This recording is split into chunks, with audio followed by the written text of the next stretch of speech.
प्रिय दर्शकों नमस्कार। जैसा कि आप सभी जानते हैं कि फसल का सीज़न चला हुआ है और अगर बात कर लें ज़मींदारों को मिलने वाली सुविधाओं की, तो वो सुविधाएं जो ज़मींदार का हक है, मूलभूत सुविधाएं हैं, जैसे कि अभी ज्वलंत मुद्दा बना ही हुआ है और जिस पर जो विपक्ष है वो पलटवार है सरकार पर। मुद्दा है बिजली का, मुद्दा है किसानों को राजस्थान से हरियाणा से राजस्थान तूड़ी सप्लाई करने के रोकने के आदेश का। और इसी क्रम में आपको एक सबसे अहम बात हम और बता दें कि जिस तरह से ये मुद्दे बने हुए हैं, जो अन्नदाता है वो परेशान है, सरकार है वो कहीं ना कहीं जो कार्यशैली सरकार की है, जो भूमिका सरकार को निभानी चाहिए, उनसे कहीं ना कहीं भटकती हुई नज़र आ रही है। तो इसी क्रम में आज हमारे साथ हमारे खास मेहमान के रूप में जुड़े हैं एडवोकेट जे.एस. ढिल्लों साहब, लीगल सेल के प्रदेश अध्यक्ष हैं इनेलो के। तो आइए ढिल्लों साहब से मिलते हैं और बातचीत करते हैं। ढिल्लों साहब नमस्कार। नमस्कार संजय जी, नमस्कार। सबसे पहले तो सर आपका स्वागत है हमारे न्यूज़ चैनल में। बहुत बहुत धन्यवाद आपका संजय जी, बहुत बहुत धन्यवाद सर अभी आते हैं आज के सबसे बर्निंग पॉइंट पर। जी। जमींदारों का जो सीजन है वो चला हुआ है फसल बुआई का जी। लेकिन अगर बात कर लें बिजली की, तो बिजली न के बराबर जमींदारों को मिल रही है। लंबे लंबे कट हैं वो लग रहे हैं, लोग त्राई त्राई कर रहे हैं, लेकिन सरकार है कि इस मुद्दे पर भी कुछ खास नहीं कर पा रही है। क्या कहेंगे इस बारे में?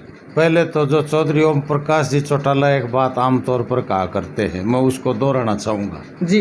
हरियाणा प्रदेश में सरकार नाम की कोई चीज़ है नहीं जी। अगर है तो लुटेरों का गिरोह इकट्ठा हो रखा है। जी जी जी। दूसरी बात ये है कि ये जो सरकार है, जी। भारतीय जनता पार्टी की जो सरकार है, जी जी। बेसिकली ये पूंजीपतियों की सरकार है। जी जी। और ये तो बेसिक रूप से जो है किसान विरोधी। जी जी।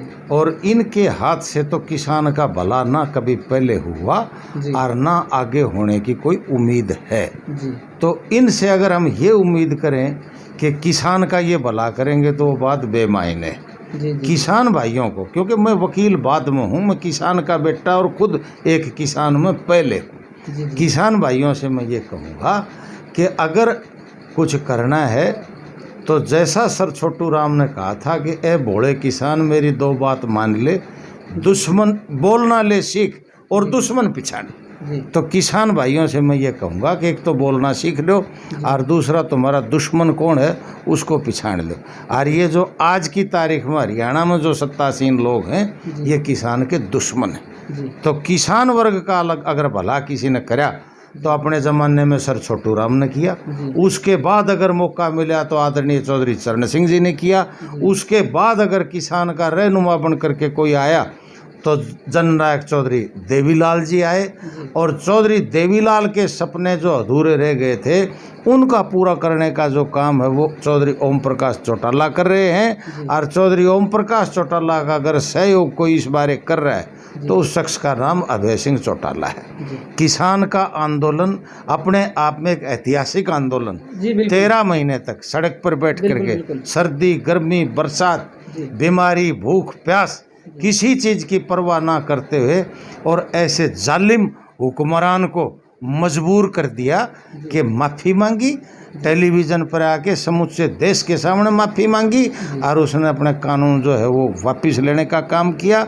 और उस आंदोलन में अगर सबसे अहम भूमिका किसी व्यक्ति की, राजनीतिक रूप से जुड़े हुए व्यक्ति की हरियाणा प्रदेश में अगर रही तो उस शख्स का नाम चौधरी अभय सिंह चौटाला है।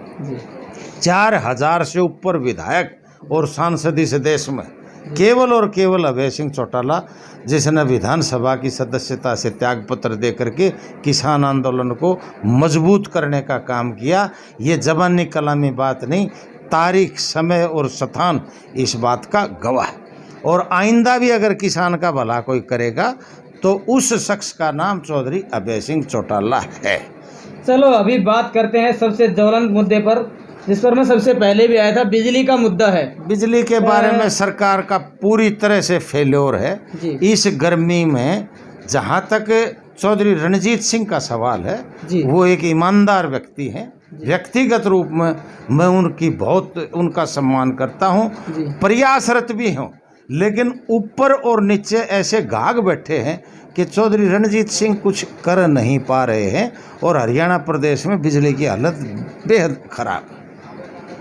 2-3 दिन पहले सुरजेवाला साहब लाइव थे और उन्होंने कहा था, एक स्टेटमेंट उनका आया था जी कि हरियाणा की बिजली गुजरात में सप्लाई की जा रही है, जबकि हरियाणा का जो जमींदार है, जो अन्नदाता है, वो मारा फिर रहा है। आज उसके सामने रोजी रोटी का संकट खड़ा है। तो इसके बारे में क्या कहेंगे? सुरजेवाला साहब हरियाणा की किसानों की क्या बात करेंगे? उनसे उनका घर तो नहीं डमाड़ा जा रहा जी। जिस पार्टी में वो एक अहम पद पर बैठे हैं जी। उस कांग्रेस पार्टी के आज हरियाणा में क्या हालत है। जी। जब सुरजेवाला साहब इतने जिम्मेवार पद पर बैठ करके और अपनी पार्टी को और अपने घर को, परिवार को नहीं संभाल पा रहे, पार्टी रूपी परिवार को, तो उनसे क्या आप उम्मीद करते हो? सुरजेवाला साहब एक पढ़े लिखे आदमी हैं और बढ़िया वकील है, बढ़िया बयान देना जानते हैं। ना उनकी किसान के हित की कोई सोच है और ना किसान के बारे में उन्होंने कोई भला किया है, ना किसान वर्ग उनसे किसी किस्म की कोई उम्मीद करता है। चलो अभी बात करते हैं कि सरकार ने हाल फिलहाल ही में कुछ दिन पहले एक आदेश जो है वो दिया था कि अगर कोई भी किसान राजस्थान यानी कि हरियाणा से किसी भी अदर स्टेट में इंपोर्ट या एक्सपोर्ट अगर तूड़ी का करता है तो उसके खिलाफ धारा 144 लगाई जाएगी। 186 आईपीसी का भी का 188 आईपीसी जी का बिल्कुल। और आईपीसी अभी के तहत एक सबसे अहम बात ये भी है कि सरकार के जो कानून होते हैं, जो जमींदारों के हित के होते हैं, उनका तो सरकार हनन कर लेती है। और जो वाहियात के जो कानून होते हैं, जिनका अपने आप में कोई औचित्य नहीं है, सरासर जो कृषक जो वर्ग है, अन्नदाता वर्ग है, उसके साथ कुठारा गाता है, उनको कहीं ना कहीं सरकार प्रायोरिटी दे रही है। तो इसके बारे में क्या कहेंगे? इसके बारे में एक तो मेरा ये कहना है, जैसा आप अभी बता रहे हो जी। आप आम जन से भी ये कहो कि जिस दिन विधानसभा का चुनाव में बटन दबाउन जा, उस दिन ये बैठ के निर्णय करें कि किसान वर्ग का भला कौन कर सकता है। अगर फिर इसी तरह के लोगों को जिताने का काम किया तो बर्बादी तो फिर उसको झेलनी पड़ेगी। तो एक तो ये कहो हरियाणा के आम आदमी को कि भाई जिस दिन वोट गिरने जाओ उस दिन समझदारी से काम करो। दूसरी बात रही तूड़ा की, हमने 5 दिन पहले भी प्रेस कॉन्फ्रेंस करी थी, अखबारों में हमारा बयान भी छाया हुआ था। चौधरी अभय सिंह चौटाला ने एक घोषणा कर दी कि मेरे जिस भी खेत में जितनी भी तूड़ी होगी मैं गौशालाओं को दान करूंगा। चौधरी ओम प्रकाश जी चौटाला ने भी ये मांग करी, महेंद्रगढ़ अभी जब आए हुए थे, उन्होंने भी सरकार से ये मांग करी कि ये जो बैन लगाया जा रहा है ये गलत है, इसको उठाया जाए। मैं आपको एक छोटा सा उदाहरण बताता हूँ। 1987 में चौधरी देवीलाल चीफ मिनिस्टर थे और गोदबड़ा उन्होंने कैंप किया हुआ था। गोदबड़ा व नंगड़िया ये गांव पेश हुए कि साहब सूखा पड़ा हुआ है, जोड़ में पानी नहीं है। उन्होंने सिंचाई विभाग के अधिकारियों को आदेश दे दिया कि जोड़ भरो। साथ में शिमला गांव लगता है, रिकॉर्ड की चीज़ है ये। और अनेक लोग जो उस समय मौजूद थे आज जिंदा हैं, ये नहीं कि कहीं चले गए। शिमला गांव के लोग वहाँ इकट्ठा होकर पेश हुए, चौधरी साहब हमारा जोड़ भी सूखा है। चौधरी साहब ने कहा भर दो भाई, शिमला का भी भर दो। तो नहर विभाग का अधिकारी खड़ा होकर बोला जी तो राजस्थान में। तो चौधरी साहब ने उसको फटकारते हुए अधिकारी को ये कहा था कि राजस्थान में लोगों को प्यास नहीं लगती, राजस्थान के पशुओं को भूख नहीं लगती, राजस्थान के पशुओं को प्यासे और भूखे मर जाने देना चाहिए। हरियाणा प्रदेश से तूड़ी भेजी थी और हरियाणा की नहर से शिमला गांव का जोड़, आज भी लोग इस चीज़ की मिसाल देते हैं, उस जोड़ को भरने का काम किया था। तो मैं तो ये कहता हूँ कि आज जो सत्ताधारी लोग हैं इन्होंने चौधरी देवीलाल की फ़ोटो लगा करके वोट मांगा था। और अगर इनमें ज़रा भी गैरत है तो ये किसान के हित की बात करें, और अगर किसान के हित की बात इनकी सुनी नहीं जाती है तो सरकार से बाहर निकल के आके किसानों के बीच में बैठ जाएं और चौधरी अभय सिंह चौटाला और ओम प्रकाश चौटाला का नेतृत्व में किसान हित की लड़ाई लड़ें। सर हाल फिलहाल ही में एक मुद्दा और भी चर्चा का विषय बन रहा है, जिसमें ना सिर्फ राज्य सरकार बल्कि केंद्र सरकार की भी थू-थू हो रही है।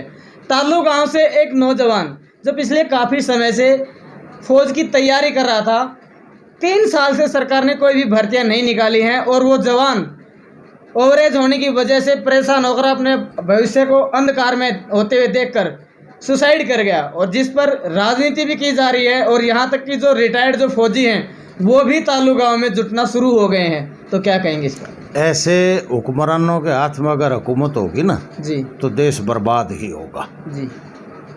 इन्हीं प्रधानमंत्री महोदय ने 2 करोड़ रोजगार हर साल देने का वायदा करके लोगों को गुमराह करके वोट दिया था। जी और आज आप ये बता रहे हैं कि बेरोजगारी से आहत होकर के और एक शख्स जो है आत्महत्या कर रहा है। आत्महत्या का मैं व्यक्तिगत रूप में सख्त विरोध करता हूँ। आत्महत्या, मैं वकील आदमी, आईपीसी में लिखा है suicide is a crime against the humanity and against the God. आत्महत्या के कदम उठाने की तो मैं निंदा करता हूँ, आत्महत्या का कदम नहीं उठाना चाहिए।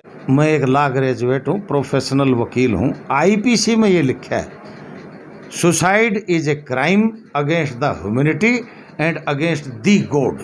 लेकिन जिस हुक्मरान की हुकूमत में ये हालात पैदा कि आज देश का नौजवान बेरोजगारी से आहत होकर के और फांसी लगा करके अपनी जीवन लीला समाप्त कर रहा है, तो ऐसे लोगों को राज में बैठे रहने का कोई अधिकार नहीं है।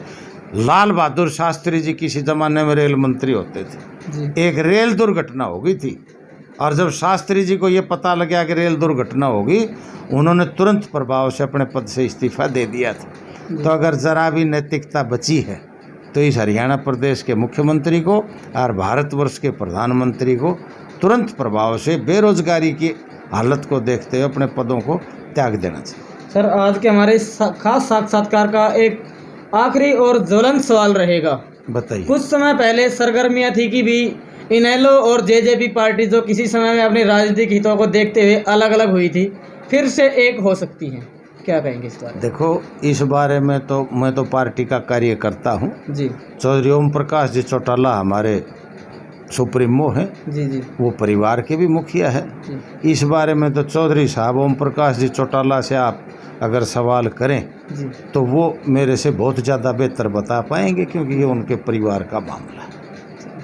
तो ये हमारे साथ जुड़े लीगल सेल के प्रदेश अध्यक्ष जसवीर सिंह ढिल्लों साहब, जिस तरह से बेबाकी से जो आज के जो ज्वलंत मुद्दे हैं उन पर हमने इनसे चर्चा की और इन्होंने बड़े ही बेबाकी से जवाब दिया। इससे आगे भी हम आपसे जुड़ेंगे और जो जनता की समस्याएं हैं वो उठाते रहे हैं और उठाते रहेंगे। और एक बात और प्रिय दर्शकों को बता दें कि सच्चाई को कभी आँच नहीं आ सकती। जो लोग मुझे दबाने की कोशिश कर रहे हैं वो एक बात नोटिस ज़रूर कर लें कि सच्चाई को आप चाहे कितनी ही ताकत लगा लेना, दबा नहीं सकते। एक दिन सबके सामने उभर कर आईने की तरह खड़ी हो जाएगी। नमस्कार।